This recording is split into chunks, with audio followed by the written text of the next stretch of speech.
घर के पीछे की तरफ जो खाली जमीन थी ना, वहां पर एक नया कमरा बनवा लिया है। इतने सालों के बाद जैसे ही अपने घर में कदम रखा, कुछ अलग सा लगा। माँ, ये घर के पीछे की तरफ नया कमरा बनवाने की क्या जरूरत थी? अरे बेटा, घर के पीछे दूर दूर तक खाली जमीन है।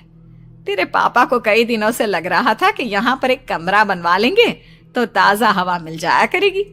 अब तो ये सब छोड़ और चल जल्दी से दूध पी ले। माँ, मैं थोड़ी देर में पी लूंगी, आप सो जाओ। मैंने दूध का गिलास उठाकर उस खिड़की में रख दिया।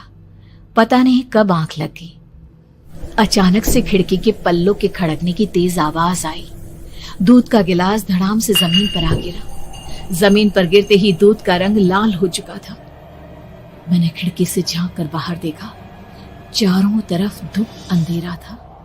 उस अंधेरे की तरफ से कुछ आवाजें आ रही थी, जैसे छोटे बच्चे आपस में खिलखिलाकर मस्ती कर रहे हो।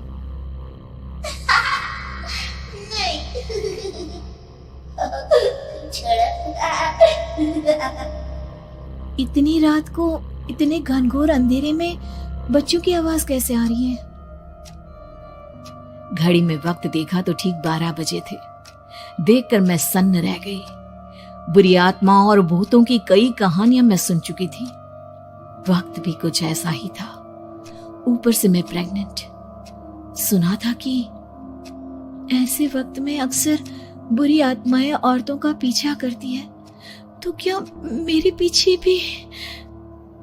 पसीने से तरबतर बड़ी मुश्किल से, जैसे कांपते हाथों से मैंने उस खिड़की को बंद किया।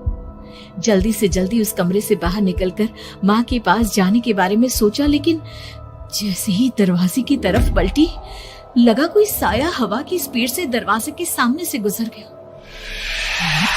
मेरे गले में अटक कर रह गई। मैं जोर से चीख कर माँ को बुलाना चाहती थी, लेकिन वो आवाज खुद मेरे कानों तक नहीं पहुंच पा रही थी। तो माँ तक कैसे पहुंचती? खिड़की के पल्ले एक बार फिर तेज हवा के झोंके से धड़ाम करके खुल गया और पूरी ताकत से मैं चीख पड़ी। जानती थी मेरी चीख की आवाज सुनकर कुछ ही सेकंड में माँ वहां पहुंच जाएगी, लेकिन ऐसा कुछ हुआ ही नहीं। मेरा कलेजा डर के मारे फटा जा रहा था। आखिर माँ ने मेरी आवाज क्यों नहीं सुनी?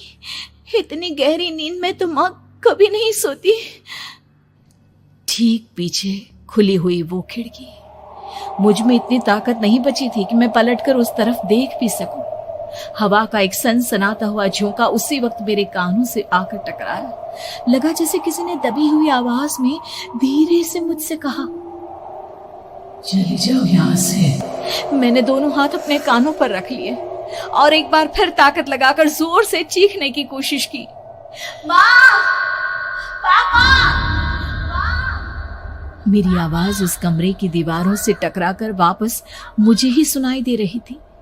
जितनी ताकत के साथ मैंने चीखने की कोशिश की थी, कुछ ही देर बाद उससे कहीं ज्यादा तेज और दर्दनाक चीख मुझे सुनाई देने लगी। ये आवाज ठीक मेरे पीछे खिड़की से आ रही थी। वो आवाज मेरे कानों में पिघलते हुए लोहे की तरह गिर रही थी। उन आवाजों में हैवानियत थी।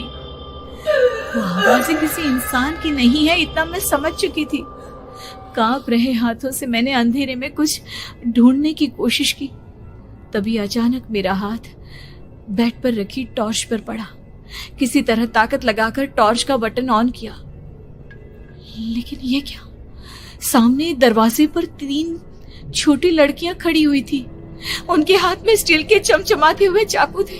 मैं घबराकर लड़खड़ाई और पीछे की तरफ हटी, लेकिन तब तक वो मेरे पास आ चुकी थी। उनकी गर्दन टेढ़ी थी और उनके हाथों के वो चाकू मेरे पेट को निशाना बनाने को तैयार। मैं जोर से चीखी, नहीं, छोड़ दो मेरे बच्चे को, मत मारो, मत मारो, छोड़ दो मेरे बच्चे को। सोनाली, क्या हुआ बेटा? तू इतनी डरी हुई क्यों है? उठ बेटा, क्या हुआ? हड़बड़ाकर मैंने अपनी आंखें खोली। देखा तो दिन निकल आया था। माँ मुझे जगा रही थी। मेरा चेहरा पूरा पसीने से लथपथ था। क्या हुआ बेटा? तुमने कोई बुरा सपना देखा क्या? मैं अभी तक अपने पूरे होश में नहीं थी। वो मेरे बच्चे को मार देगी माँ। वो लड़की मेरे बच्चे को।